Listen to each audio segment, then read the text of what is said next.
కదా, జగన్ ఉంటే చెప్తారు, బాబు ఉంటే చెప్తారు. ఆయన చెప్పారు. చెప్తూ చివరిలో ఆయన సరే సహజంగా గత ప్రభుత్వం మీద విమర్శ అదంతా చేసిన తర్వాత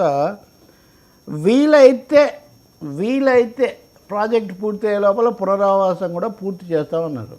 ఇది చాలా ఆందోళన కలిగిస్తుంది. వీలైతే ఏంటి, అసలు సుప్రీంకోర్టు గైడ్ లైన్స్ ప్రకారం ముందు ప్యాకేజ్ 6 రిహాబిలిటేషను అది చేసిన తర్వాత మీరు చేయాలి తప్ప దాని బదులు వీలైతే చేస్తారని చెప్పడం. రెండవది, దీనికి కనీసం 12,000 కోట్లు కావాలి, ఆయనే చెప్పారు. అవును, మరి 12,000 కోట్లు ఎవరిచ్చారు?